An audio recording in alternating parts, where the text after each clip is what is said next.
1 minggu sebelum resepsi pernikahan adik iparku. Aku tak sengaja mendengar rencana busuk adik ipar dan ibu mertua. Mereka berencana akan mempermalukanku di depan semua orang, lalu mengusirku dari rumah dan merampas hartaku. Saat itu juga aku langsung menyusun sebuah rencana khusus. Di hari resepsi aku sengaja tak datang. Ibu mertua dan adik ipar menelponku.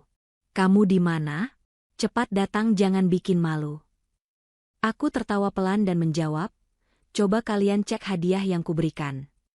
Apa yang dia temukan membuat mereka berteriak histeris, karena sebelum ceritanya dimulai, silahkan tulis di kolom komentar dari daerah mana saja teman-teman yang menonton cerita ini. Jangan lupa like dan subscribe agar channel ini bisa semakin berkembang dan bisa mempersembahkan cerita yang lebih menarik lagi. Sore itu langit terlihat mendung, seolah mewakili perasaan Tania yang sedang tidak menentu. Kepalanya terasa berdenyut nyeri karena serangan migrain yang mendadak muncul di kantor. Tania memutuskan untuk pulang lebih awal dari biasanya, berharap bisa mengistirahatkan tubuhnya sejenak sebelum kesibukan rumah tangga kembali menyapanya.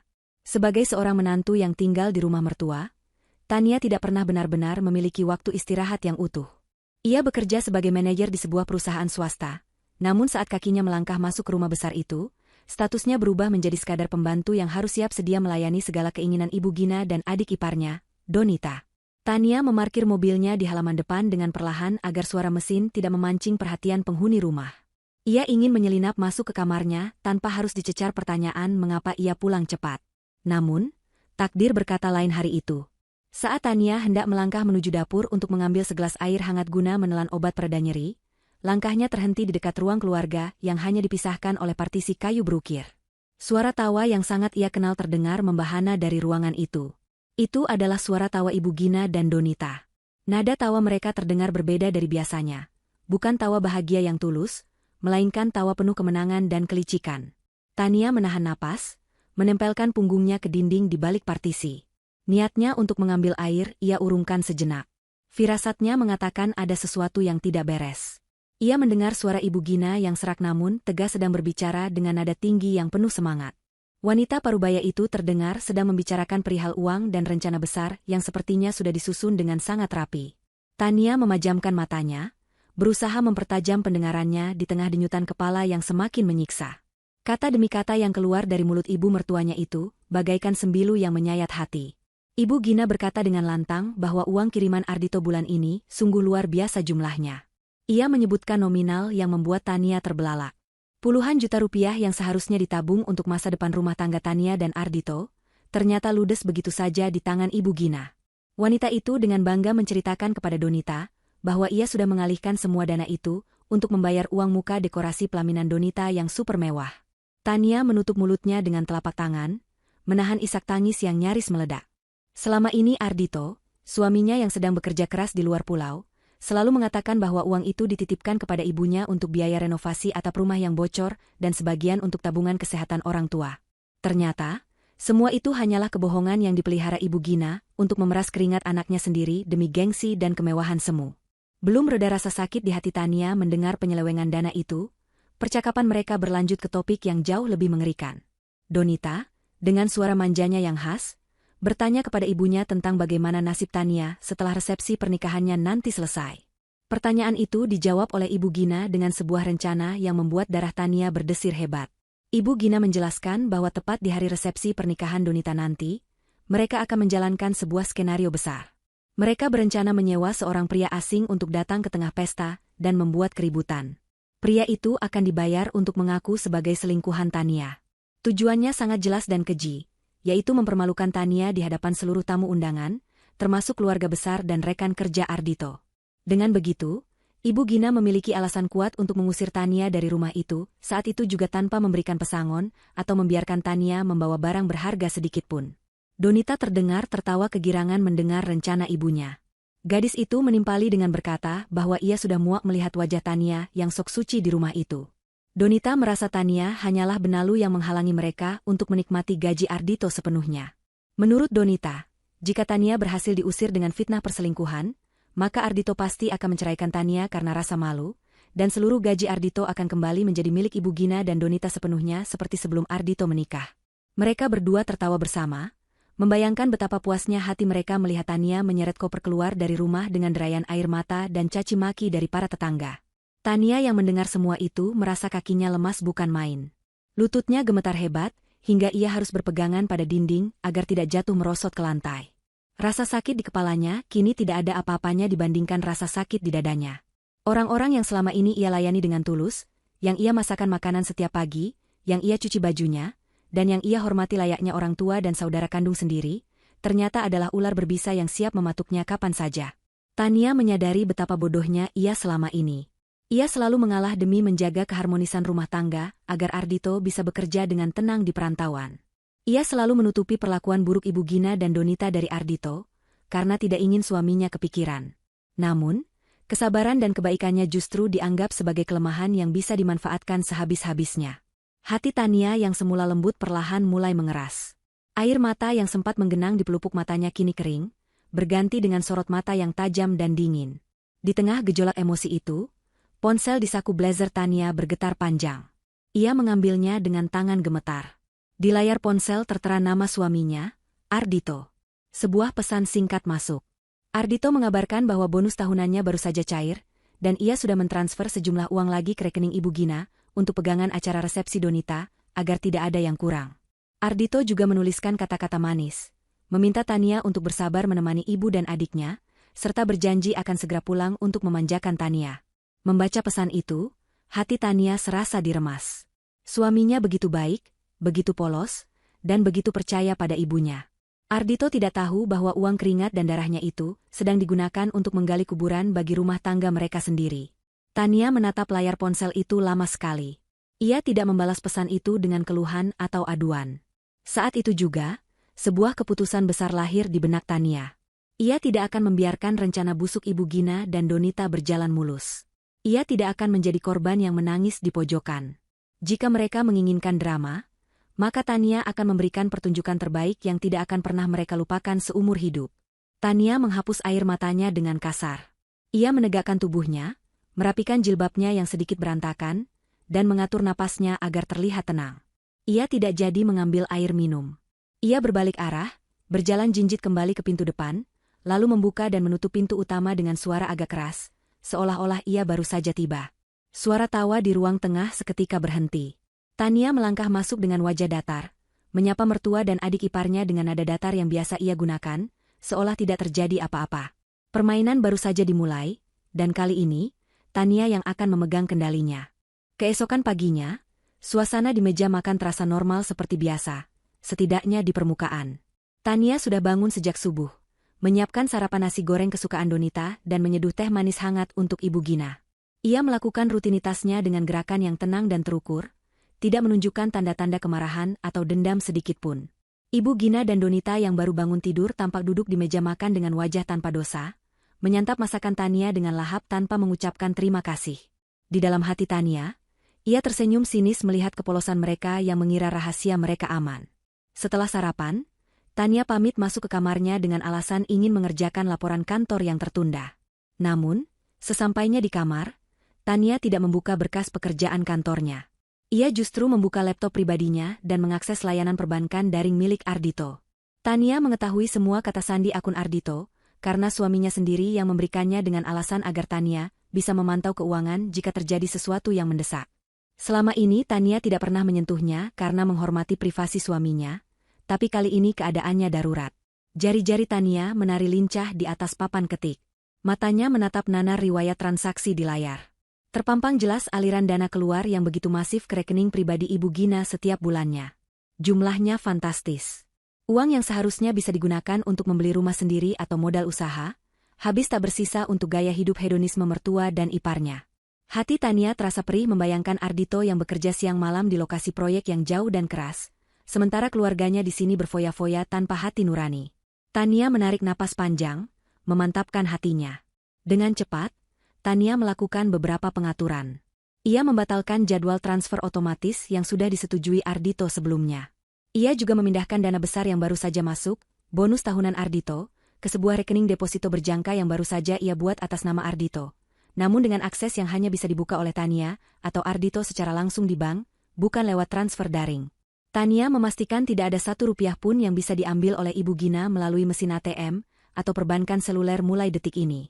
Setelah selesai mengamankan aset suaminya, Tania menutup laptopnya dan keluar kamar. Ia menemui Ibu Gina yang sedang bersantai di ruang tengah sambil memijat kakinya. Wajah Ibu Gina tampak masam saat melihat Tania keluar. Tanpa basa-basi, Ibu Gina langsung menagih janji pelunasan uang catering VIP untuk resepsi Donita yang nilainya mencapai ratusan juta rupiah. Tania memasang wajah paling polos dan sedikit cemas yang bisa ia buat. Ia berkata kepada Ibu Gina bahwa sistem perbankan sedang mengalami gangguan teknis sejak pagi, sehingga ia tidak bisa melakukan transfer dalam jumlah besar ke rekening vendor catering. Ibu Gina langsung melotot marah, menuduh Tania sengaja menunda-nunda pembayaran. Donita yang mendengar keributan itu ikut nimbrung dan memaki Tania tidak becus mengurus hal sepele. Tania tetap tenang, tidak terpancing emosi. Ia memberikan solusi alternatif yang sebenarnya adalah jebakan utamanya.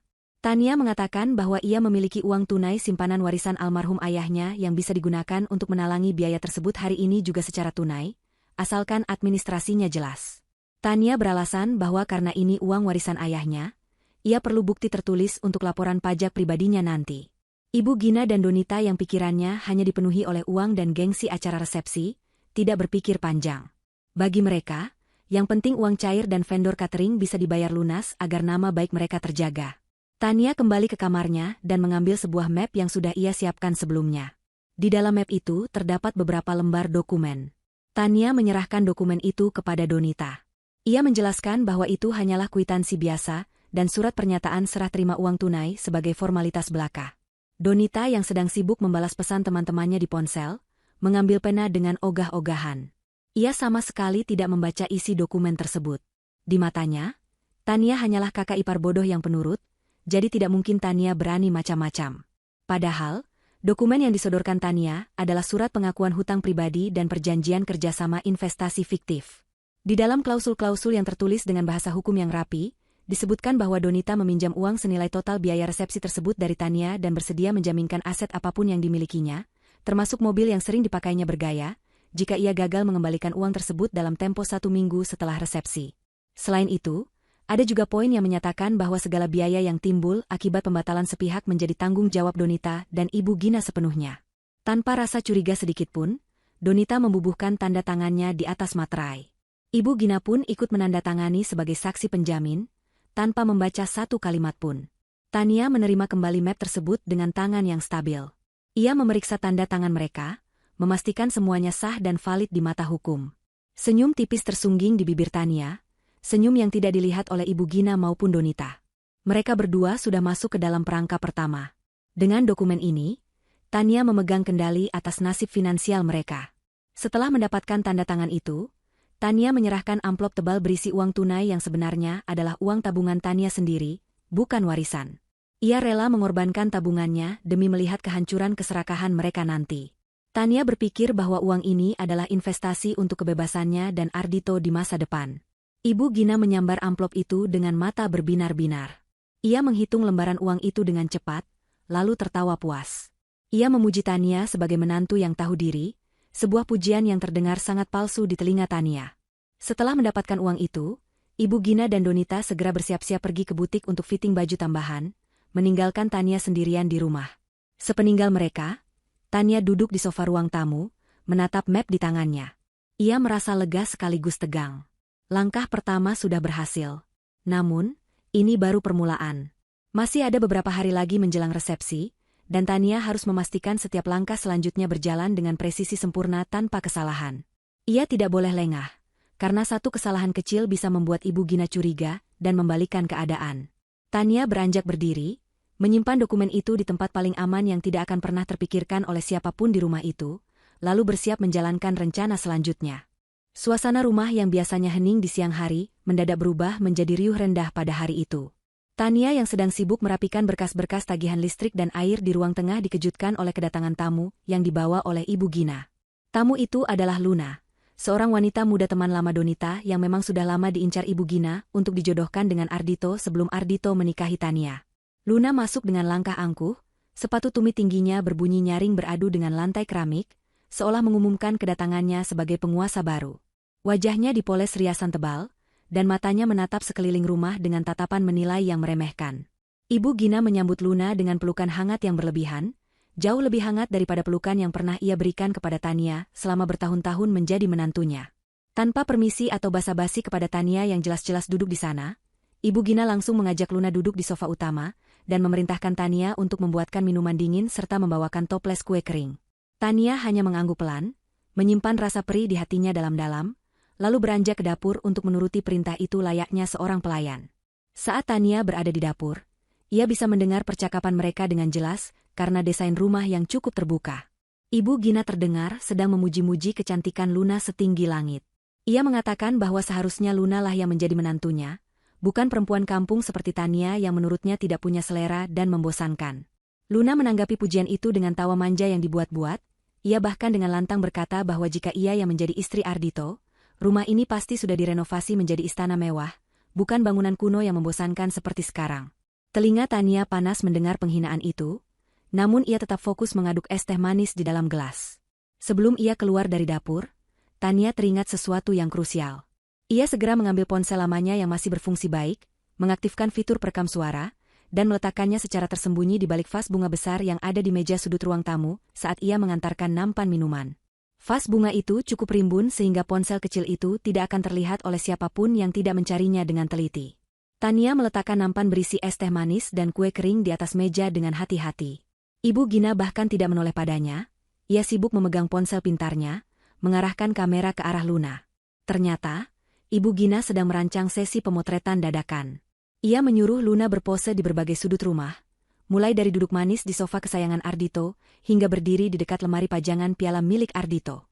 Tujuan Ibu Gina sangat jelas dan jahat. Ia ingin mengirimkan foto-foto itu kepada Ardhito dengan narasi palsu, seolah-olah Luna adalah wanita yang rajin berkunjung dan merawat Ibu Gina, membandingkannya dengan Tania yang akan difitnah sebagai istri pemalas. Tania melihat adegan itu dengan tatapan datar. Ia melihat bagaimana Luna dengan genit berpose memegang bingkai foto Ardhito, seolah-olah merindukan suami orang lain. Rasa jijik merambat naik ke kerongkongan Tania, namun ia menahannya sekuat tenaga. Ia tahu bahwa marah sekarang hanya akan mengacaukan rencana besarnya. Setelah puas mengambil foto, Ibu Gina dan Luna kembali duduk dan mulai berbincang dengan suara pelan namun tajam. Mereka tidak menyadari bahwa Tania masih berdiri di ambang pintu menuju ruang dalam, dan yang lebih penting, mereka tidak tahu ada alat perekam yang sedang bekerja. Ibu Gina mulai membocorkan strategi liciknya kepada Luna. Ia berkata bahwa Tania sebentar lagi akan ditendang dari rumah ini. Ibu Gina meminta bantuan Luna untuk nanti memberikan kesaksian palsu jika diperlukan, mengatakan bahwa Tania sering terlihat pergi dengan laki-laki lain saat Ardhito tidak ada di rumah. Luna dengan antusias menyanggupi permintaan itu. Ia bahkan menambahkan ide jahat lainnya, menyarankan agar Ibu Gina menyebarkan rumor di grup arisan lingkungan agar nama Tania hancur lebur sebelum hari pengusiran tiba. Mereka berdua tertawa cekikikan membayangkan kehancuran reputasi Tania. Percakapan itu direkam dengan sempurna oleh perangkat Tania, menjadi bukti otentik betapa busuknya hati mereka yang sebenarnya.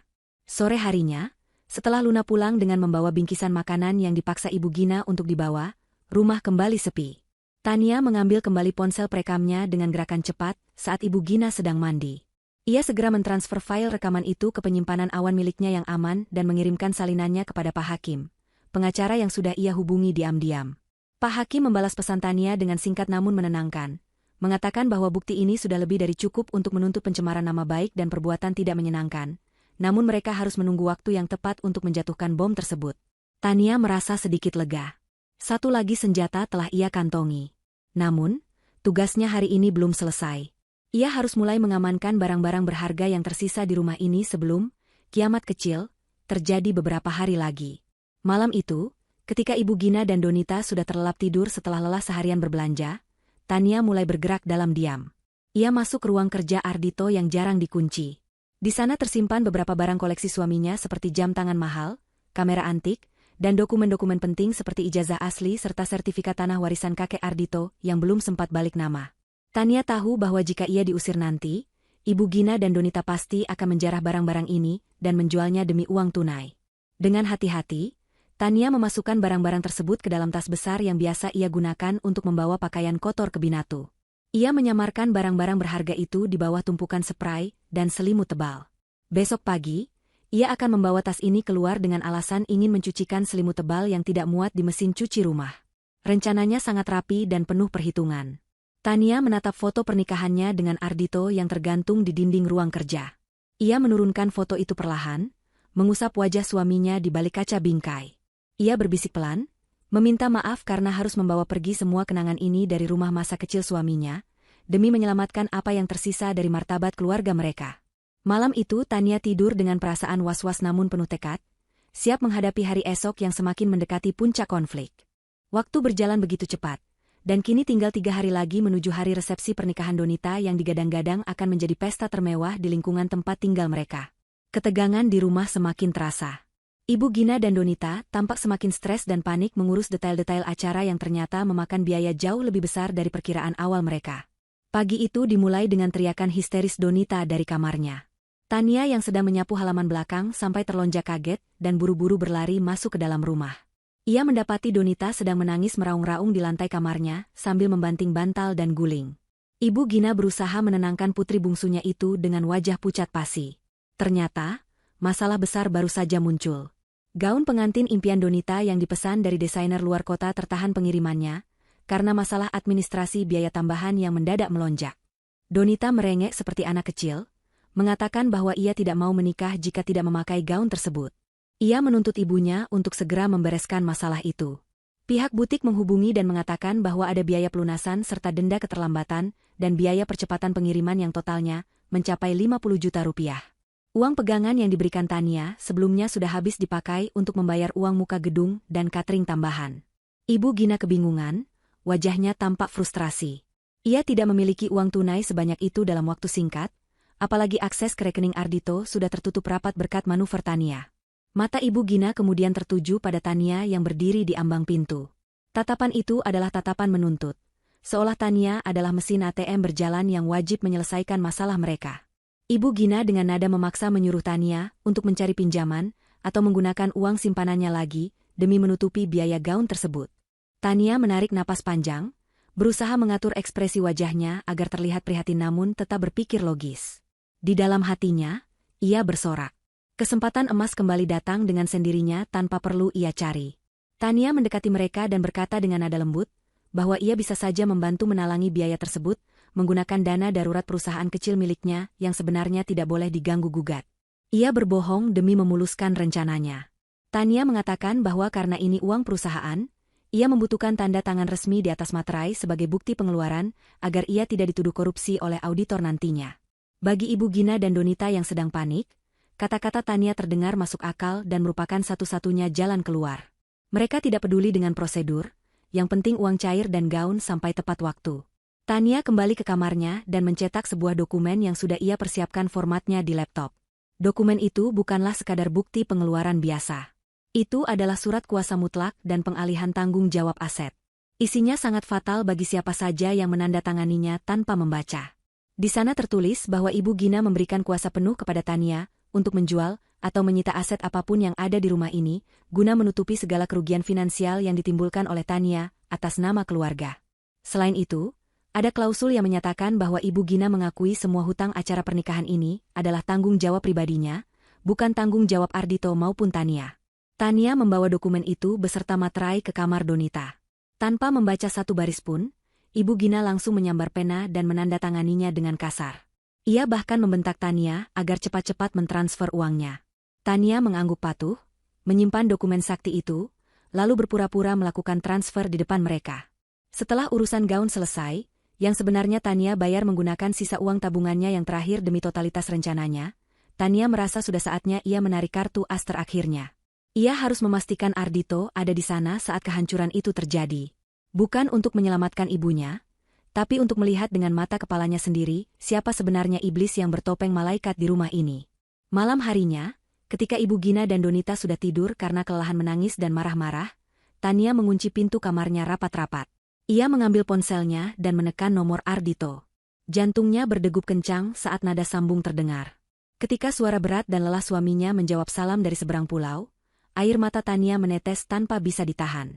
Namun, ia tahu ia tidak boleh terdengar lemah. Tania berbicara dengan nada yang sangat serius, berbeda dari biasanya yang selalu ceria. Ia meminta Ardhito untuk mendengarkannya baik-baik dan tidak memotong pembicaraannya. Tania berkata kepada suaminya bahwa ada hal sangat mendesak yang menyangkut masa depan pernikahan mereka, dan keselamatan keluarga. Ia meminta Ardhito untuk segera mengajukan cuti darurat dan pulang lusa, tepat pada hari resepsi. Tania memberikan instruksi spesifik yang membuat Ardhito bingung namun cemas. Ia melarang Ardhito untuk memberi kabar kepulangannya kepada Ibu Gina atau Donita. Tania meminta Ardhito untuk langsung menemuinya di sebuah hotel yang terletak tidak jauh dari gedung resepsi, bukan pulang ke rumah. Ardhito di ujung telepon mencoba bertanya ada apa. Suaranya terdengar panik dan khawatir. Apakah ada yang sakit? Apakah Tania baik-baik saja? Tania menahan isak tangisnya dan hanya menjawab bahwa ia sangat merindukan suaminya dan ingin Ardhito melihat sebuah kejutan besar yang sudah ia siapkan. Ia meyakinkan Ardhito bahwa ini demi kebaikan semua orang. Mendengar nada bicara istrinya yang bergetar namun tegas, Ardhito akhirnya luluh. Rasa percaya dan cintanya pada Tania mengalahkan kebingungannya. Ia berjanji akan mengurus tiket pesawat malam ini juga, dan akan mendarat sesuai instruksi Tania. Setelah panggilan berakhir, Tania meletakkan ponselnya di dada. Ia merasa lega sekaligus takut. Ia takut jika Ardhito nanti akan membencinya karena telah membuka aib ibunya. Namun ia lebih takut jika membiarkan suaminya terus-menerus hidup dalam kebohongan yang mematikan. Kini, semua bidak catur sudah berada di posisinya masing-masing. Jebakan hutang sudah ditandatangani, bukti rekaman kejahatan sudah aman, aset berharga sudah diselamatkan, dan sang hakim agung, Ardhito, sedang dalam perjalanan pulang. Tania menatap langit-langit kamar yang gelap. Besok adalah hari terakhir ia akan berpura-pura menjadi menantu yang bodoh. Besok adalah hari di mana ia akan melakukan persiapan final sebelum panggung sandiwara ini, ia runtuhkan hingga ke dasar-dasarnya. Tania memejamkan mata, mengumpulkan energi untuk menghadapi badai yang akan segera ia ciptakan sendiri. 1 hari menjelang resepsi pernikahan Donita, suasana di rumah Ibu Gina terasa begitu padat dan mencekam, seolah-olah udara di dalamnya bermuatan listrik yang siap meledak kapan saja. Kesibukan terlihat di setiap sudut rumah. Kardus-kardus berisi souvenir pernikahan menumpuk di ruang tamu. Gaun pengantin yang baru saja ditebus dengan uang tabungan terakhir Tania tergantung megah di lemari kaca, dan aroma bunga melati mulai tercium samar-samar dari rangkaian bunga yang baru saja diantar oleh vendor dekorasi. Namun, di balik kemeriahan persiapan pesta itu, ada sebuah rencana jahat yang sedang dimatangkan dengan sangat teliti. Sebuah rencana yang dirancang untuk menghancurkan hidup seseorang yang selama ini justru menjadi tulang punggung keluarga tersebut. Tania, sang korban yang ditargetkan, bergerak dalam diam di antara kesibukan itu, matanya merekam setiap detail, telinganya menangkap setiap bisikan, dan hatinya semakin mantap untuk mengakhiri sandiwara panjang ini. Siang itu, ketika matahari sedang terik-teriknya, sebuah mobil asing berhenti di depan pagar rumah. Seorang pria bertubuh tegap dengan wajah yang asing turun dari mobil, dan langsung disambut oleh Ibu Gina dengan senyum penuh arti. Tania yang sedang menyetrika kain penutup meja prasmanan di ruang tengah melihat kedatangan pria itu. Ia tidak mengenalnya, namun instingnya langsung berteriak waspada. Ibu Gina membawa pria itu masuk ruang tamu, namun bukan untuk bertamu layaknya orang biasa. Mereka duduk berdekatan dengan suara yang direndahkan. Tania, dengan langkah ringan yang sudah terlatih selama bertahun-tahun menjadi menantu yang sering diabaikan, bergeser mendekat ke balik tirai pembatas ruangan. Ia menahan napas, membiarkan indera pendengarannya bekerja maksimal. Percakapan yang tertangkap oleh telinga Tania sungguh membuat darahnya mendidih hingga ke ubun-ubun. Pria itu ternyata adalah seorang aktor bayaran. Seseorang yang disewa khusus oleh Ibu Gina dan Donita untuk memainkan peran krusial dalam drama pengusiran Tania besok. Ibu Gina terdengar memberikan instruksi yang sangat spesifik dan kejam. Ia meminta pria itu untuk datang tepat pada pukul 11 siang, saat tamu undangan sedang ramai-ramainya dan kedua, mempelai sedang berada di pelaminan. Skenarionya adalah pria itu harus naik ke panggung atau membuat keributan di dekat area VIP, lalu berteriak memanggil nama Tania. Ia harus mengaku sebagai kekasih gelap Tania, menuduh Tania telah berselingkuh dengannya selama Ardhito pergi bekerja, dan bahkan harus mengatakan bahwa Tania sering memberinya uang hasil jerih payah Ardhito. Tidak berhenti di situ, Donita yang ikut duduk di sana menambahkan bumbu fitnah yang lebih pedas. Ia meminta pria itu untuk berakting semarah mungkin, bila perlu melakukan adegan fisik ringan seperti menarik tangan Tania, atau menyiramkan air ke wajah Tania, agar suasana semakin dramatis dan memalukan. Tujuannya adalah memancing amarah keluarga besar, terutama keluarga dari pihak suami Donita yang sangat menjunjung tinggi nilai moral, sehingga Ibu Gina memiliki alasan kuat dan dukungan publik untuk mengusir Tania detik itu juga dari gedung resepsi. Mereka ingin Tania keluar dari gedung itu sebagai wanita hina yang tidak punya harga diri, dicemooh oleh ratusan orang, dan ditinggalkan oleh suaminya. Pria bayaran itu terdengar menyanggupi semua permintaan tersebut dengan santai, seolah menghancurkan hidup orang lain hanyalah pekerjaan rutin baginya, asalkan bayarannya sesuai. Tania yang bersembunyi di balik tirai merasa kakinya gemetar, bukan karena takut, melainkan karena menahan amarah yang luar biasa. Ia tidak menyangka hati nurani mertua dan adik iparnya sudah mati sepenuhnya. Mereka rela membayar orang asing demi menjatuhkan anggota keluarga sendiri. Namun, Tania tidak membiarkan emosi menguasainya. Tangan kanannya meraba saku gamisnya, memastikan ponselnya yang sedang dalam mode merekam masih bekerja dengan baik. Setiap kata, setiap rencana busuk, dan setiap tawa licik mereka telah tersimpan rapi dalam memori digital yang akan menjadi senjata pemungkas Tania. Setelah pria itu pergi dengan membawa uang muka yang diberikan Ibu Gina, Tania segera kembali ke pekerjaannya seolah tidak terjadi apa-apa. Namun di dalam kepalanya, ia sudah menyusun langkah balasan yang presisi. Sore harinya, Tania mulai menjalankan tahap akhir dari rencananya sendiri. Ia masuk ke kamarnya dan mulai berkemas. Bukan berkemas kadar untuk menginap semalam seperti yang ia katakan pada Ibu Gina, melainkan berkemas untuk pergi selamanya dari neraka berkedok rumah tangga ini. Tania memilih barang-barangnya dengan cermat. Ia hanya membawa pakaian-pakaian yang ia beli dengan uang hasil keringatnya sendiri, dokumen-dokumen pribadi yang sangat penting, laptop kerjanya, serta beberapa perhiasan pemberian almarhum orang tuanya. Ia meninggalkan semua barang pemberian Ardhito yang memiliki nilai sentimental di mata Ibu Gina, agar tidak dituduh mencuri barang keluarga. Meskipun sebenarnya barang-barang berharga milik Ardhito sudah ia amankan sebelumnya di tempat lain. Koper Tania tertata rapi, tidak terlalu penuh agar tidak menimbulkan kecurigaan, namun berisi segala hal yang ia butuhkan untuk memulai hidup baru. Saat makan malam tiba, Tania menghampiri Ibu Gina dan Donita yang sedang menikmati martabak manis di ruang keluarga. Dengan wajah tenang dan senyum tipis yang sulit diartikan, Tania meminta izin. Ia mengatakan bahwa ia akan berangkat ke hotel di dekat gedung resepsi malam ini juga. Alasannya terdengar sangat masuk akal dan penuh pengabdian. Ia ingin berada di lokasi lebih awal besok pagi untuk memastikan dekorasi dan catering berjalan lancar, serta membantu persiapan rias pengantin Donita agar tidak terlambat. Ibu Gina dan Donita saling pandang, lalu tersenyum lebar. Bagi mereka, kepergian Tania malam ini adalah berkah. Itu artinya mereka bisa lebih leluasa mempersiapkan mental dan briefing terakhir, tanpa ada Tania yang mengganggu pemandangan. Selain itu, jika Tania sudah ada di gedung duluan, jebakan mereka besok akan lebih mudah dieksekusi karena Tania tidak akan bisa kabur kemana-mana. Ibu Gina dengan nada yang dibuat-buat manis mengizinkan Tania pergi. Ia bahkan tidak basa-basi menawarkan tumpangan atau sekadar uang bensin. Donita hanya melambaikan tangan acuh tak acuh sambil tetap menatap layar ponselnya. Tidak ada ucapan terima kasih atas kerja keras Tania selama ini, tidak ada rasa bersalah sedikit pun di wajah mereka. Tania menatap wajah-wajah itu untuk terakhir kalinya, merekam ekspresi keserakahan yang terpampang jelas di sana. Ia mengangguk sopan, lalu menarik kopernya keluar dari kamar. Langkah kaki Tania terdengar tegas di lantai keramik, menjauh dari pusat kehidupan yang selama bertahun-tahun menyerap energinya. Sesampainya di halaman depan, Tania memasukkan kopernya ke dalam bagasi mobil. Ia berhenti sejenak, menoleh ke arah rumah besar yang lampunya menyala terang benderang itu. Rumah yang dibangun dengan uang suaminya, namun dikuasai oleh parasit yang tidak tahu diri. Tania menarik napas dalam-dalam, menghirup udara malam yang terasa dingin namun menyegarkan. Beban berat di pundaknya perlahan terangkat. Ia tahu, saat ia kembali ke tempat ini nanti, ia tidak akan datang sebagai menantu yang tertindas, melainkan sebagai eksekutor yang membawa palu keadilan. Tania masuk ke dalam mobil, menyalakan mesin, dan perlahan melaju meninggalkan pelataran rumah. Di kejauhan, ia melihat bayangan Ibu Gina mengintip dari balik jendela, memastikan kepergiannya. Tania tersenyum getir. Silakan nikmati malam tenang terakhir kalian, batinnya. Karena besok, badai yang sesungguhnya akan datang menghantam tanpa ampun. Di perjalanan menuju hotel, Tania melakukan satu panggilan telepon penting. Ia menghubungi Pak Hakim, pengacaranya.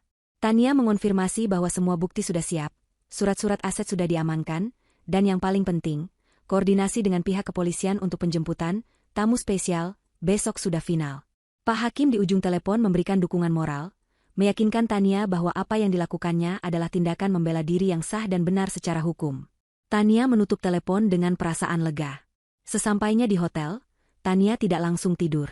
Ia membuka laptopnya, memeriksa kembali file video yang akan ia tampilkan besok. Ia memastikan resolusinya cukup tinggi untuk layar proyektor raksasa di gedung resepsi. Ia ingin setiap kerutan jahat di wajah Ibu Gina terlihat jelas oleh ratusan pasang mata. Malam itu, di kamar hotel yang sunyi, Tania akhirnya bisa tidur dengan nyenyak. Sebuah kemewahan yang jarang ia dapatkan. Sementara di rumah sana, Ibu Gina dan Donita tidur dengan mimpi indah tentang kekayaan yang sebenarnya hanyalah ilusi semata.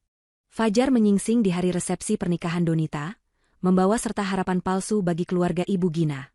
Di rumah, Ibu Gina bangun dengan perasaan penuh kemenangan. Ia merasa hari ini akan menjadi hari bersejarah di mana ia akan menyingkirkan Tania dan menguasai harta Ardhito sepenuhnya. Namun, kekacauan kecil mulai terjadi sejak pagi buta. Biasanya, saat Ibu Gina bangun, meja makan sudah penuh dengan sarapan hangat yang disiapkan Tania, dan air panas untuk mandi Donita sudah tersedia. Tapi pagi ini, meja makan kosong melompong, dapur dingin, dan tidak ada aroma masakan. Ibu Gina sempat hendak berteriak memanggil Tania, sebelum ia ingat bahwa Tania sudah pergi ke hotel semalam.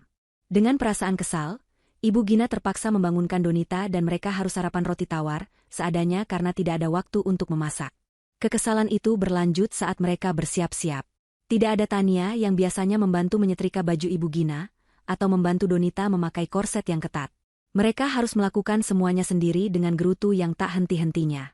Donita mengeluh kukunya patah saat mencoba mengancingkan bajunya, dan Ibu Gina mengomel karena tatanan jilbabnya tidak serapi biasanya. Namun, mereka menghibur diri dengan pikiran bahwa semua ketidaknyamanan ini akan terbayar lunas nanti siang saat Tania diusir dan dipermalukan. Mereka berangkat ke gedung resepsi dengan mobil sewaan mewah, sengaja ingin pamer, meninggalkan rumah yang berantakan tanpa dikunci dengan benar karena terburu-buru. Sesampainya di gedung resepsi yang megah, suasana tampak menjanjikan. Dekorasi bunga segar menghiasi pintu masuk, karpet merah tergelar indah, dan kursi-kursi tamu tertata rapi. Donita tersenyum lebar, merasa seperti putri raja. Ia segera masuk ke ruang rias untuk didandani oleh perias profesional. Ibu Gina sibuk menyapa beberapa kerabat yang datang lebih awal untuk membantu penerima tamu. Semuanya tampak berjalan sesuai rencana. Namun, jarum jam terus bergerak, dan tanda-tanda bencana mulai bermunculan satu persatu, diawali dengan hal-hal kecil yang luput dari perhatian mereka yang sedang dimabuk kebahagiaan semu. Masalah pertama muncul dari ruang catering. Manajer catering VIP, seorang pria parubaya dengan wajah tegas, mendatangi Ibu Gina yang sedang asyik mengobrol dengan besannya. Pria itu berbisik sopan namun mendesak, meminta Ibu Gina untuk ke belakang sebentar. Dengan enggan, Ibu Gina mengikutinya. Di area dapur, manajer itu menunjukkan meja-meja prasmanan yang masih kosong. Ia menjelaskan bahwa sesuai prosedur perusahaan, makanan utama tidak akan dikeluarkan dari truk pendingin sebelum pelunasan pembayaran diterima. Ia mengatakan bahwa Bu Tania kemarin menginformasikan bahwa pembayaran akan diselesaikan pagi ini oleh Ibu Gina secara tunai atau transfer langsung di lokasi. Wajah Ibu Gina memerah padam. Ia mencoba berkelit, mengatakan bahwa Tania yang membawa uangnya dan Tania ada di sekitar sini. Tapi manajer itu menggeleng, mengatakan bahwa stafnya sudah mencari Tania ke seluruh gedung namun tidak menemukannya. Ibu Gina mulai panik. Ia mencoba menelepon Tania, namun nomornya tidak aktif. Ia mencoba mencari Tania ke ruang dekorasi, ruang suara, bahkan ke toilet, namun sosok menantunya itu lenyap bak ditelan bumi. Sementara itu, tamu undangan mulai berdatangan. Mobil-mobil mewah keluarga besar dari pihak suami Donita mulai memenuhi area parkir. Mereka masuk dengan wajah sumringah, mengharapkan pesta yang meriah dan hidangan yang lezat. Ibu Gina kembali ke depan dengan senyum yang dipaksakan, keringat dingin mulai membasahi punggungnya. Ia berbisik pada Donita yang sudah duduk di pelaminan, menanyakan keberadaan Tania. Donita yang sedang tebar pesona hanya mengangkat bahu, tidak peduli. Kekacauan semakin menjadi ketika jam menunjukkan pukul 11 siang, waktu makan siang seharusnya dimulai. Tamu-tamu mulai antre di meja prasmanan, namun piring-piring saji masih tertutup rapat dan kosong. Bisik-bisik mulai terdengar. Suara perut keroncongan dan keluhan halus mulai menyebar seperti virus di antara para tamu. Keluarga besar mulai melirik sinis ke arah Ibu Gina. Ibu dari suami Donita, seorang wanita yang sangat mementingkan etika jamuan, mendekati Ibu Gina dan bertanya dengan nada tajam mengapa makanan belum juga siap padahal tamu sudah lapar. Ibu Gina tergagap, beralasan ada sedikit kendala teknis di dapur, dan meminta mereka menunggu sebentar lagi. Ia kembali mencoba menelepon Tania dengan tangan gemetar, namun hasilnya nihil. Tidak hanya catering, masalah lain muncul beruntun. Fotografer utama tiba-tiba menghentikan sesi foto di pelaminan. Ia mendatangi Donita dan berkata bahwa kontrak kerja mereka hanya mencakup sesi foto akad nikah yang sudah dibayar uang mukanya. Sedangkan untuk resepsi hari ini belum ada pelunasan, sehingga ia tidak bisa melanjutkan memotret dan tidak akan menyerahkan file foto apapun. Donita yang gila hormat langsung histeris. Ia tidak bisa membayangkan pestanya tanpa dokumentasi yang bagus untuk dipamerkan di media sosial. Ia memaki fotografer itu, namun sang fotografer tetap pada pendiriannya dan mulai mengemasi kameranya. Suasana di pelaminan menjadi canggung dan tegang. Tamu-tamu yang melihat kejadian itu mulai bergunjing terang-terangan. Puncak dari prabencana itu terjadi ketika lampu kristal besar di tengah ruangan tiba-tiba meredup, menyisakan pencahayaan darurat yang remang-remang. Pendingin ruangan, AC, yang tadinya sejuk perlahan mati, membuat udara di dalam gedung yang penuh sesak menjadi panas dan pengap. Pihak pengelola gedung mematikan fasilitas utama karena, lagi-lagi, sewa gedung belum dilunasi. Tania yang memegang kendali atas semua vendor, ternyata secara sengaja membatalkan semua instruksi pembayaran di detik-detik terakhir, atau mengalihkan tagihannya kepada Ibu Gina tanpa memberitahu vendor bahwa Ibu Gina tidak memegang uang sepeser pun. Gedung resepsi yang seharusnya menjadi tempat pesta bak negeri dongeng kini, berubah menjadi oven raksasa yang berisi ratusan orang lapar dan kepanasan. Ibu Gina merasa dunianya mulai runtuh. Ia dikelilingi oleh tatapan menuntut dari vendor yang menagih bayaran, tatapan marah dari keluarga besar yang merasa dihina, dan tatapan bingung dari tamu undangan. Di tengah kepanikan yang memuncak itu, ponsel Ibu Gina akhirnya berdering. Nama Tania muncul di layar. Dengan amarah yang meluap-luap, Ibu Gina menyambar telepon itu. Ia tidak peduli lagi dengan citranya. Ia menekan tombol pengeras suara, berniat memarahi Tania agar semua orang tahu bahwa kekacauan ini adalah ulah menantunya yang tidak bertanggung jawab. Ibu Gina berteriak sekuat tenaga. Suaranya menggema di ruangan yang mendadak hening, karena semua orang ingin tahu apa yang terjadi. Ia memaki Tania sebagai penipu, pencuri, dan wanita tidak tahu diuntung. Namun, jawaban yang terdengar dari seberang telepon sungguh di luar dugaan. Suara Tania terdengar sangat tenang, renyah, dan penuh percaya diri. Tidak ada nada takut atau bersalah sedikit pun. Tania bertanya dengan nada santai mengapa Ibu Gina marah-marah. Bukankah ini sesuai rencana Ibu Gina untuk membuat keributan?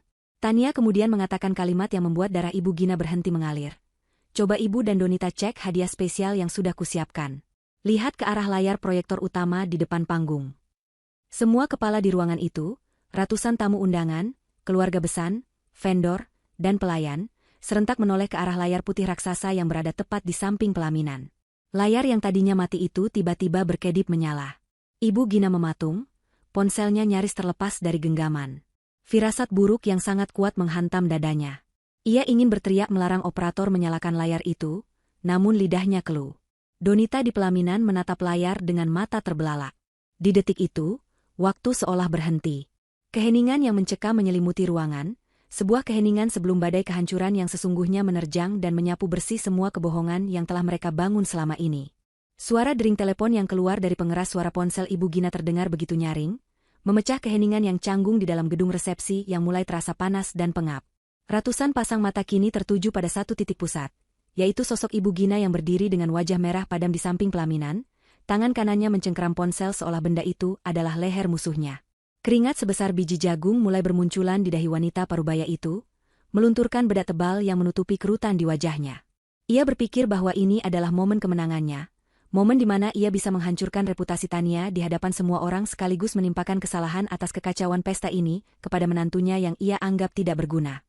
Dengan napas memburu karena amarah yang memuncak, Ibu Gina kembali berteriak ke arah ponselnya, memastikan agar keluarga besar yang duduk di barisan depan mendengar setiap kata makiannya. Ia menuduh Tania sebagai wanita ular yang telah membawa kabur uang resepsi, membiarkan tamu kelaparan, dan sengaja menyabotase kebahagiaan adik iparnya sendiri. Namun, respons yang diterima Ibu Gina sungguh di luar nalar. Dari seberang telepon, tidak terdengar suara tangisan ketakutan atau permohonan maaf yang gemetar seperti yang ia harapkan. Sebaliknya, suara Tania terdengar begitu tenang, jernih, dan renyah, seolah-olah ia sedang berbicara dari sebuah kafe yang nyaman sambil menikmati secangkir teh, bukan dari pelarian seorang kriminal. Suara Tania menggema melalui fitur pengeras suara, memantul di dinding-dinding gedung yang tinggi, masuk ke telinga setiap tamu undangan dengan sangat jelas. Tania bertanya dengan nada yang hampir terdengar jenaka, mengapa Ibu Gina harus berteriak-teriak marah, padahal skenario pengusiran dirinya bukannya sudah Ibu Gina rencanakan matang-matang untuk hari ini. Kalimat pembuka itu sontak membuat beberapa tamu saling pandang dengan kening berkerut. Mereka mulai merasakan ada ketimpangan cerita di sini. Ibu Gina yang mendengar itu sempat tertegun sepersekian detik. Namun egonya yang terlalu besar menolak untuk mundur. Ia hendak membalas ucapan Tania, namun Tania kembali memotong dengan kalimat yang jauh lebih mematikan. Tania mempersilakan Ibu Gina dan Donita, serta seluruh tamu yang hadir, untuk menyaksikan sebuah persembahan terakhir darinya. Ia menyebutnya sebagai kado perpisahan yang spesial. Tania mengarahkan perhatian semua orang ke layar proyektor raksasa yang terpasang di sisi kiri panggung pelaminan, sebuah layar yang biasanya digunakan untuk memutar video perjalanan cinta kedua mempelai. Ibu Gina merasakan jantungnya seolah berhenti berdetak sesaat. Firasat buruk yang sangat pekat menjalari tulang punggungnya, membuatnya merinding di tengah udara gedung yang panas. Ia menoleh kaku ke arah layar putih itu. Donita yang duduk di kursi pelaminan dengan gaun pengantinnya yang mulai terasa gatal karena keringat, juga ikut menoleh dengan mata terbelalak. Operator gedung, yang mengira ini adalah bagian dari rangkaian acara kejutan yang sudah disiapkan panitia, dengan sigap menekan tombol putar pada laptop yang terhubung ke proyektor. Layar itu berkedip sesaat, menampilkan cahaya biru yang menyilaukan, sebelum akhirnya gambar mulai muncul. Namun, gambar yang tersaji di sana bukanlah foto-foto romantis Donita dan suaminya, bukan pula video ucapan selamat dari teman-teman. Yang muncul di layar selebar 5 meter itu adalah rekaman video yang diambil dari sudut pandang tersembunyi, namun dengan kualitas gambar dan suara yang sangat tajam. Video itu menampilkan ruang tengah rumah Ibu Gina. Di sana, terlihat jelas sosok Ibu Gina dan Donita yang sedang duduk santai sambil tertawa-tawa. Tanggal dan waktu yang tertera di pojok video menunjukkan bahwa rekaman itu diambil seminggu yang lalu, tepat pada hari di mana Tania mendengar rencana busuk mereka. Suara tawa Ibu Gina dalam video itu terdengar menggelegar memenuhi gedung resepsi, sebuah tawa yang terdengar sangat jahat dan kontras dengan citra ibu penyayang yang selama ini ia tampilkan di depan umum. Audio dari video itu memutar percakapan mereka tanpa sensor sedikitpun. Tamu undangan yang tadinya mulai ribut karena kepanasan, kini terdiam 1000 bahasa, terpaku pada tontonan horor yang nyata di depan mata mereka. Mereka mendengar suara Ibu Gina berkata dengan lantang dan jelas bahwa ia akan menguras habis harta Ardhito, anak kandungnya sendiri, untuk membiayai pesta mewah Donita.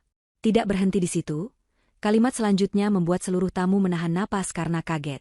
Ibu Gina dalam video itu berkata bahwa setelah uang Ardhito habis, mereka akan menendang Tania keluar dari rumah dengan cara memfitnahnya berselingkuh tepat di hari resepsi, karena menurut Ibu Gina, Tania adalah wanita mandul yang tidak berguna, dan hanya menjadi penghalang bagi mereka untuk menguasai gaji Ardhito sepenuhnya.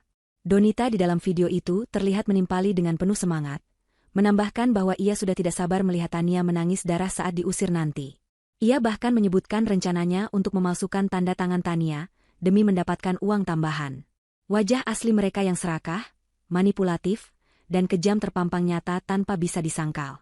Di dunia nyata, di atas panggung pelaminan, wajah Donita pucat pasi seputih kain kafan.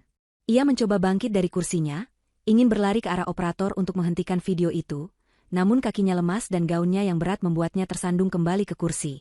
Ia hanya bisa menjerit histeris, berteriak bahwa itu semua bohong, itu semua rekayasa, namun suaranya tenggelam oleh suara rekaman videonya sendiri yang volumenya semakin dikeraskan oleh sistem audio gedung.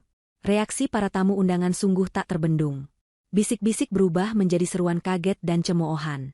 Ibu-ibu pengajian yang selama ini mengenal Ibu Gina sebagai sosok yang religius menutup mulut mereka dengan tangan, tidak percaya dengan apa yang mereka lihat dan dengar. Rekan-rekan kerja Ardhito yang hadir menggelengkan kepala dengan tatapan jijik. Mereka mengenal Ardhito sebagai pria pekerja keras yang sangat menyayangi keluarganya, dan melihat bagaimana ibu serta adiknya sendiri merencanakan kehancuran rumah tangga Ardhito sungguh melukai rasa keadilan siapapun yang menyaksikannya. Suasana di dalam gedung berubah total. Jika tadi udara terasa panas karena pendingin mati, kini udara terasa panas karena amarah kolektif yang mulai membakar ruangan itu. Ibu Gina berdiri mematung di tempatnya. Ponsel di tangannya terjatuh ke lantai, layarnya retak, sama seperti topeng kebaikannya yang kini hancur berkeping-keping. Ia menatap sekeliling dengan mata liar, mencari dukungan, mencari seseorang yang mau membelanya.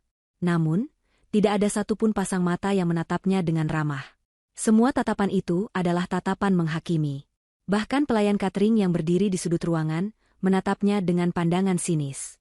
Ibu Gina ingin berteriak, ingin menyangkal, ingin mengatakan bahwa Tania lah yang jahat, karena mereka diam-diam. Tapi, akal sehatnya yang tersisa mengatakan bahwa tidak ada gunanya. Bukti itu terlalu nyata, terlalu telanjang, dan terlalu menyakitkan untuk dibantah. Ia sadar, ia baru saja masuk ke dalam perangkap yang ia gali sendiri, dan Tania, menantu yang selama ini ia anggap bodoh dan lemah, baru saja menarik tali jeratnya dengan sangat kencang hingga ia tercekik tak berkutik. Di tengah kekalutan itu, layar proyektor berganti adegan. Belum cukup dengan rekaman rencana jahat itu, Tania rupanya menyiapkan materi berikutnya yang lebih spesifik. Video beralih ke rekaman CCTV di kamar Donita, saat Tania menyodorkan berkas hutang dan Donita menandatanganinya tanpa membaca. Teks besar muncul di layar sebagai keterangan tambahan yang diedit oleh Tania, bukti tanda tangan hutang atas nama pribadi dan jaminan aset. Para tamu yang mengerti hukum langsung paham apa artinya itu. Pesta mewah ini bukan dibiayai oleh uang tunai, melainkan oleh hutang yang menjerat leher Donita dan ibunya sendiri. Kemenangan Tania di babak ini mutlak. Ia tidak perlu hadir secara fisik untuk menampar mereka. Ia cukup menggunakan kebenaran untuk menelanjangi mereka di depan ratusan saksi mata, mengubah pesta pernikahan impian menjadi panggung pengadilan sosial yang paling memalukan dalam sejarah keluarga itu. Penderitaan Ibu Gina dan Donita belum berakhir. Justru baru saja memasuki babak yang paling krusial. Video di layar proyektor terus berputar tanpa ampun. Kali ini menampilkan segmen yang membuat darah keluarga Besan, keluarga dari pihak suami Donita, mendidih seketika. Rekaman itu memperlihatkan Ibu Gina dan Donita yang sedang duduk di ruang makan, menyantap hidangan lezat yang dimasak Tania, sambil membicarakan calon besan mereka. Mulut Ibu Gina yang penuh makanan terlihat bergerak cepat, melontarkan kata-kata penghinaan yang sangat kasar. Ia menyebut keluarga suami Donita sebagai orang kaya baru yang kampungan, yang seleranya rendah dan tidak selevel dengan keluarga mereka yang merasa ningrat.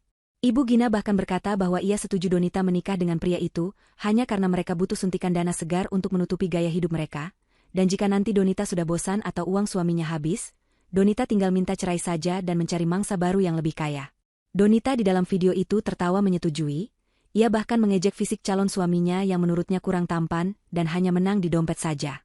Audio rekaman itu begitu jernih, setiap suku kata penghinaan terdengar tajam menusuk telinga siapapun yang mendengarnya. Reaksi di barisan kursi VIP keluarga Besan meledak seketika. Ayah dari suami Donita, seorang pria terhormat yang dikenal sabar, langsung berdiri dari kursinya dengan wajah merah pada menahan murka. Ia membanting gelas air mineral yang ada di hadapannya, hingga pecah berantakan. Ibu mertua Donita menangis terseduh-seduh, merasa dikhianati dan dihina sedemikian rupa padahal mereka sudah memberikan hantaran yang sangat banyak untuk melamar Donita. Suami Donita, pria yang baru saja resmi menjadi suaminya beberapa jam lalu saat akad nikah, menatap layar dengan pandangan kosong, lalu beralih menatap Donita dengan tatapan jijik dan benci yang mendalam. Donita yang melihat reaksi suami dan mertuanya langsung panik setengah mati. Ia turun dari pelaminan, menyeret gaunnya yang berat, berlari kecil menghampiri suaminya sambil menangis meraung-raung. Ia mencoba meraih tangan suaminya, bersumpah bahwa video itu adalah editan, bahwa itu suara palsu yang dibuat oleh Tania menggunakan kecerdasan buatan. Namun, suaminya menepis tangan Donita dengan kasar, seolah tangan itu adalah kotoran yang menjijikan. Pria itu mundur, melepaskan peci pengantinnya dan melemparnya ke lantai.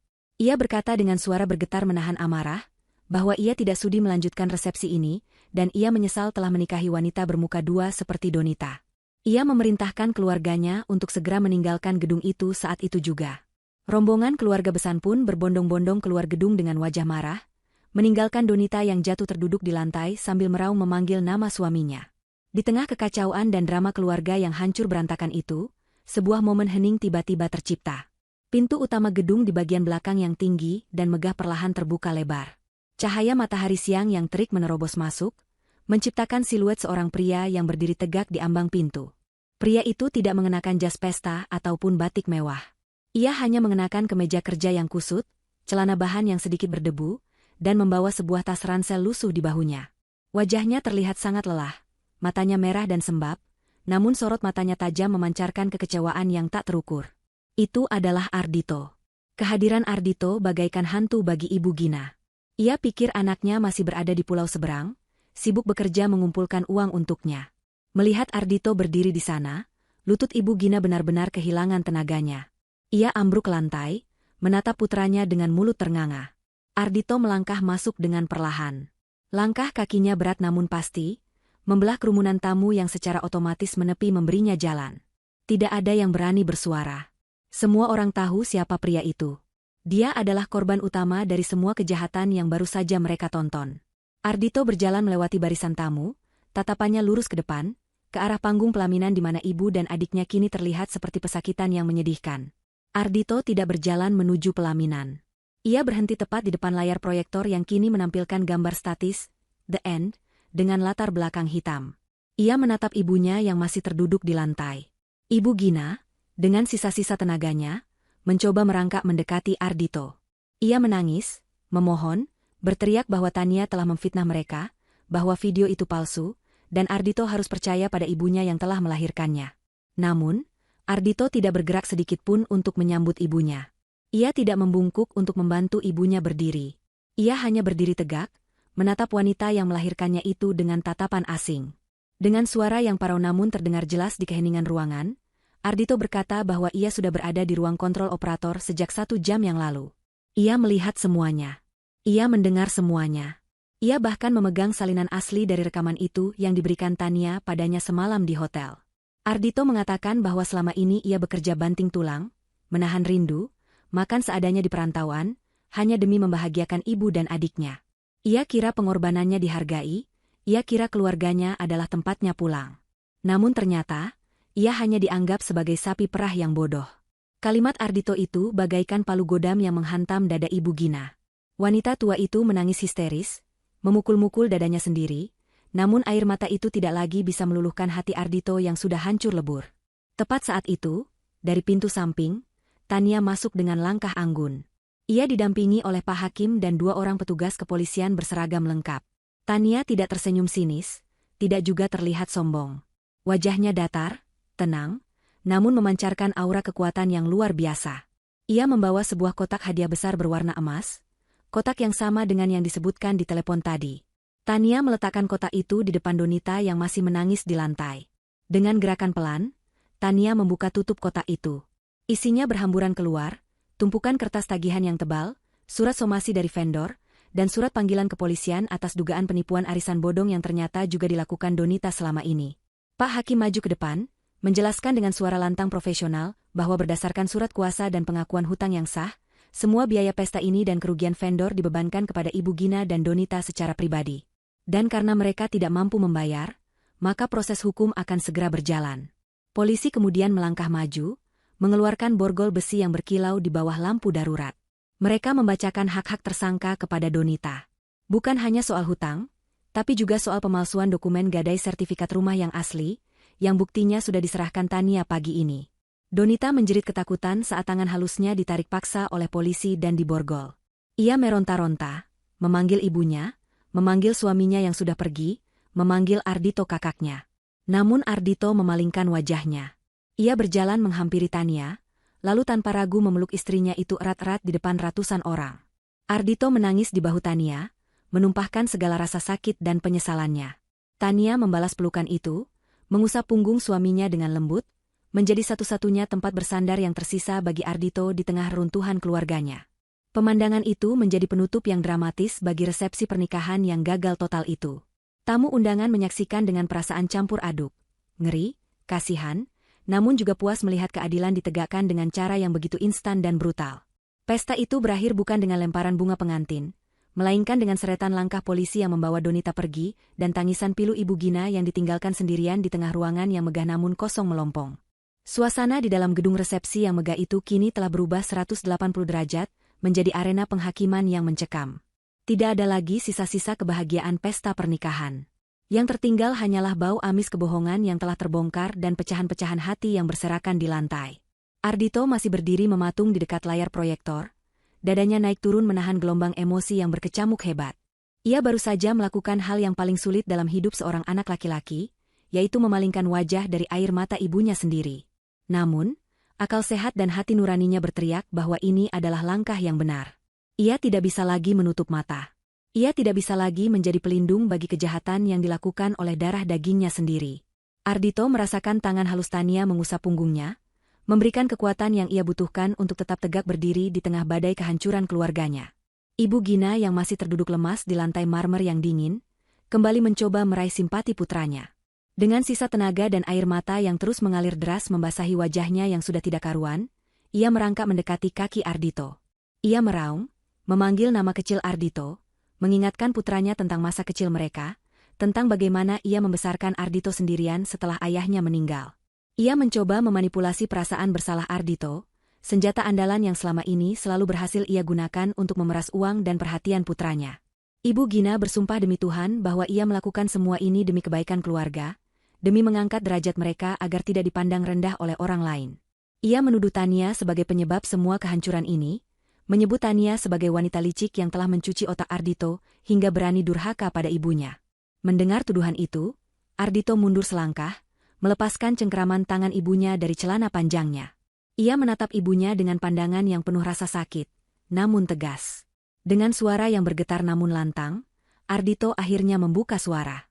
Ia berkata bahwa bukan Tania yang menghancurkan keluarga ini, melainkan keserakahan Ibu Gina dan Donita sendiri. Ardhito mengungkapkan bahwa ia selama ini diam bukan karena bodoh, tapi karena ia percaya. Ia percaya bahwa ibunya adalah malaikat pelindung, ia percaya bahwa adiknya adalah gadis polos yang butuh bimbingan. Namun, rekaman video dan bukti-bukti yang ia lihat hari ini telah membunuh kepercayaan itu sampai ke akar-akarnya. Ardhito menegaskan bahwa ia tidak akan membela kesalahan.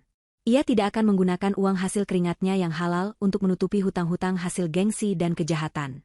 Di sisi lain panggung, drama penangkapan Donita sedang berlangsung dengan diiringi histeria. 2 orang polisi wanita berusaha memegang kedua lengan Donita yang meronta-ronta liar. Donita menjerit, memaki, dan menangis sekaligus. Gaun pengantin mewah yang ia kenakan, yang dibeli dengan uang hasil menipu Tania, kini tampak kusut dan kotor terseret di lantai. Riasan wajahnya luntur oleh air mata dan keringat, mengubah wajah cantiknya menjadi topeng yang mengerikan. Donita berteriak memanggil suaminya, atau lebih tepatnya mantan suaminya yang baru menikahinya beberapa jam lalu, namun pria itu sudah lama pergi meninggalkan gedung dengan membawa serta seluruh keluarganya. Donita kini sendirian menghadapi konsekuensi hukum atas perbuatannya. Polisi membacakan pasal berlapis yang menjeratnya, mulai dari pemalsuan dokumen gadai sertifikat rumah, hingga penipuan berkedok arisan yang korbannya mencapai puluhan orang di lingkungan mereka. Tania kemudian melangkah maju, berdiri di samping Pak Hakim. Di tangannya, ia memegang tumpukan berkas asli yang menjadi bukti pamungkas. Tania menyerahkan berkas-berkas itu kepada pihak kepolisian sebagai barang bukti tambahan. Kemudian, Tania beralih menatap para vendor, pemilik catering, dekorasi, gedung, dan perias, yang kini berdiri mengelilingi Ibu Gina dengan wajah garang seperti serigala kelaparan. Tania berbicara dengan suara tenang dan jelas kepada mereka.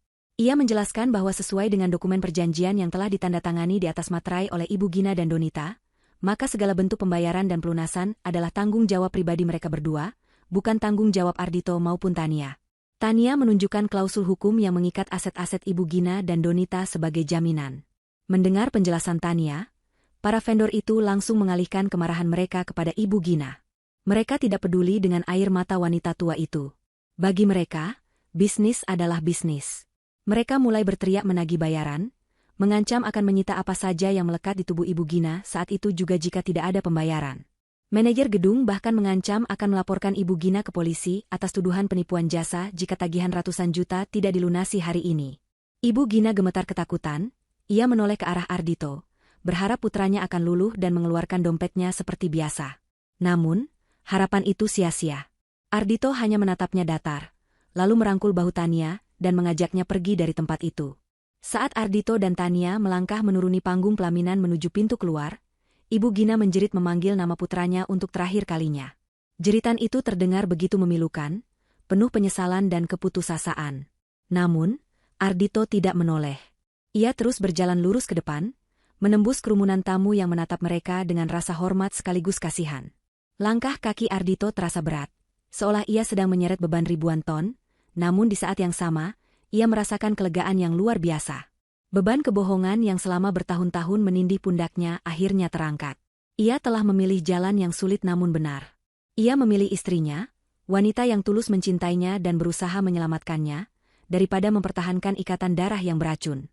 Sesampainya di parkiran mobil, Ardhito berhenti sejenak sebelum masuk ke dalam kendaraan. Ia bersandar pada pintu mobil, menatap langit yang mulai mendung. Air matanya kembali menetes, kali ini dalam diam. Tania mendekatinya, tidak berkata apa-apa, hanya menggenggam tangan suaminya erat-erat. Kehangatan tangan Tania menyadarkan Ardhito bahwa ia tidak kehilangan segalanya. Ia memang kehilangan masa lalunya, kehilangan gambaran ideal tentang ibunya, namun ia masih memiliki masa depan. Ia masih memiliki Tania. Ardhito menghapus air matanya, menatap wajah istrinya, dan mengucapkan satu kata yang syarat makna. Terima kasih. Terima kasih karena sudah membukakan matanya. Terima kasih karena sudah sabar, dan terima kasih karena tidak meninggalkannya sendirian dalam kekacauan ini. Mereka pun masuk ke dalam mobil dan meninggalkan gedung resepsi itu. Di belakang mereka, suara sirine mobil polisi terdengar mendekat, siap mengangkut Donita ke kantor polisi. Di dalam gedung, Ibu Gina kini dikepung oleh para penagih hutang. Dipaksa menyerahkan kunci mobil sewaan, perhiasan yang dipakainya, dan menandatangani surat penyitaan aset rumah yang selama ini ia tinggali. Pesta pernikahan yang seharusnya menjadi puncak kejayaan Ibu Gina dan Donita, kini berakhir menjadi kuburan bagi kesombongan mereka sendiri. Hari itu menjadi hari di mana keadilan menemukan jalannya dengan cara yang paling menyakitkan namun pantas. Waktu berlalu dengan cepat, menggulung hari demi hari menjadi bulan, dan bulan menjadi tahun. Roda kehidupan terus berputar, membawa nasib setiap manusia ke tempat yang pantas mereka dapatkan, sesuai dengan apa yang telah mereka tanam. 1 tahun telah berlalu sejak tragedi di gedung resepsi yang menggemparkan itu. Di sebuah kota kecil yang berjarak ratusan kilometer dari tempat kejadian, di sebuah lingkungan perumahan yang asri dan tenang, Tania sedang duduk di teras rumahnya yang sederhana namun nyaman. Ia mengelus perutnya yang membuncit, merasakan tendangan kecil dari bayi yang sedang dikandungnya. Senyum bahagia tersungging di bibirnya. Wajahnya terlihat lebih segar dan bercahaya dibandingkan setahun yang lalu. Tidak ada lagi lingkaran hitam di bawah matanya, tidak ada lagi tekanan batin yang membuatnya sakit kepala setiap hari. Tania dan Ardhito memutuskan untuk pindah ke kota ini, segera setelah menyelesaikan semua urusan hukum dan administrasi pasca kejadian itu. Ardhito menjual rumah lama peninggalan ayahnya, setelah disita bank dan ditebus kembali menggunakan sisa tabungannya, untuk melunasi sebagian hutang vendor yang menjerat ibunya. Meskipun sakit hati, Ardhito tidak ingin nama baik ayahnya tercemar karena ulah ibunya, jadi ia melunasi hutang kepada pihak luar semampunya, lalu membiarkan sisa hutang pribadi ibunya menjadi tanggung jawab ibunya sendiri. Setelah itu, Ardhito benar-benar memutus hubungan finansial.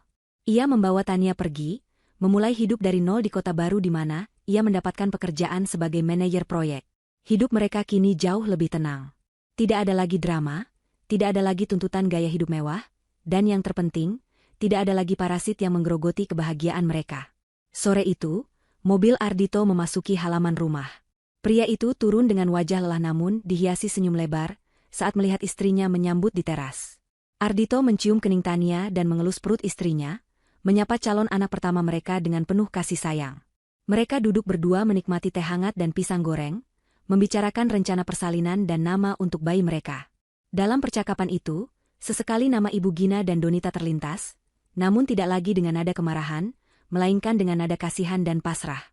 Mereka mendengar kabar dari kerabat jauh tentang nasib yang menimpa ibu dan adik Ardhito, sebuah nasib yang menjadi bukti nyata bekerjanya hukum karma di dunia ini. Jauh di sana, di balik tembok penjara wanita yang dingin dan lembab, Donita sedang menjalani hari-harinya dengan penuh penderitaan. Gadis yang dulunya selalu tampil modis dengan perawatan kulit mahal, kini tampak kurus dan kusam. Rambutnya yang dulu indah kini dipotong pendek asal-asalan. Wajahnya terlihat tua sebelum waktunya, garis-garis kepahitan tercetak jelas di sudut bibirnya. Setiap hari, Donita harus bangun sebelum subuh untuk membersihkan toilet penjara dan mencuci baju narapidana lain, demi mendapatkan sedikit uang tambahan atau makanan ekstra. Kesombongannya telah lenyap, digantikan oleh rasa takut dan penyesalan yang mendalam. Ia sering menangis di pojok selnya saat malam tiba, meratapi kebodohannya yang telah menuruti ambisi ibunya dan menghancurkan masa depannya sendiri. Calon suaminya telah menceraikannya secara resmi dan menuntut ganti rugi, membuatnya tidak memiliki siapa-siapa lagi di dunia luar yang menunggunya. Sementara itu, nasib Ibu Gina tidak kalah menyedihkan. Setelah rumah mewahnya disita oleh bank dan aset-asetnya habis untuk membayar ganti rugi, ia kini tinggal sebatang kara di sebuah kontrakan petak sempit di pinggiran kota yang kumuh. Kontrakan itu atapnya bocor jika hujan turun, dan dindingnya lembab berjamur. Tidak ada lagi AC, tidak ada lagi kasur empuk, dan tidak ada lagi Tania yang melayaninya. Ibu Gina harus bekerja serabutan sebagai buruh cuci gosok bagi tetangga-tetangganya yang sering memandangnya rendah. Tubuhnya yang mulai renta sering sakit-sakitan, rematik dan darah tingginya sering kambuh. Namun ia tidak punya uang untuk berobat ke dokter bagus. Ia hanya bisa membeli obat warung seadanya. Satu kejadian paling memilukan terjadi pada suatu sore. Ibu Gina sedang berjalan kaki pulang dari pasar, sambil menenteng kantong plastik berisi beras kualitas rendah dan tempe. Tiba-tiba, sebuah mobil keluarga berwarna silver melintas pelan di depannya karena macet. Kaca mobil itu sedikit terbuka. Jantung Ibu Gina berdegup kencang saat ia melihat sosok yang menyetir mobil itu. Itu adalah Ardhito. Dan di sebelahnya duduk Tania yang sedang tertawa bahagia. Mereka terlihat begitu damai, begitu bersih, dan begitu bahagia. Ibu Gina ingin berteriak memanggil mereka, kakinya melangkah maju hendak mengejar mobil itu. Namun, langkahnya terhenti. Rasa malu yang luar biasa besar menghantam dirinya. Ia melihat pantulan dirinya di kaca etalase toko. Tua, lusuh, kotor, dan menyedihkan. Ia sadar, ia tidak pantas lagi mendekati mereka. Ia telah membuang berlian demi menggenggam kerikil tajam yang melukai tangannya sendiri. Mobil Ardhito pun melaju pergi, menghilang di tikungan jalan, membawa serta satu-satunya harapan Ibu Gina untuk merasakan kehangatan keluarga di masa tuanya. Ibu Gina hanya bisa berdiri terpaku di pinggir jalan yang berdebu, air mata penyesalan menetes membasahi pipinya yang keriput. Ia menangis terseduh-seduh, menyadari bahwa hukuman terberat bukanlah kemiskinan, melainkan kesepian abadi dan ditinggalkan oleh anak yang dulu sangat mencintainya. Kembali ke rumah Tania dan Ardhito, matahari mulai terbenam, menyisakan semburat jingga di langit. Ardhito menggenggam tangan Tania, menatap mata istrinya lekat-lekat. Ia berterima kasih karena Tania telah menjadi wanita yang kuat dan bijaksana, yang tidak membalas kejahatan dengan kejahatan fisik, melainkan dengan kebenaran yang membebaskan. Tania tersenyum, menyandarkan kepalanya di bahu Ardhito. Ia berbisik bahwa semua ini adalah pelajaran berharga dari Tuhan, bahwa kesabaran dan kejujuran pada akhirnya akan selalu menang, meski harus melewati jalan yang terjal dan menyakitkan. Cerita ini berakhir dengan pemandangan siluet Tania dan Ardhito yang masuk ke dalam rumah mereka yang hangat, menutup pintu dari dunia luar, siap menyambut masa depan yang cerah bersama anak mereka. Sementara di tempat lain yang gelap dan dingin, Ibu Gina dan Donita harus terus menjalani sisa hidup mereka dengan ditemani bayang-bayang penyesalan yang tidak akan pernah hilang. Karma telah tuntas menunaikan tugasnya, menempatkan setiap orang di posisi yang tepat sesuai dengan hati dan perbuatan mereka. Keadilan telah ditegakkan, dan kehidupan baru yang penuh berkah pun dimulai.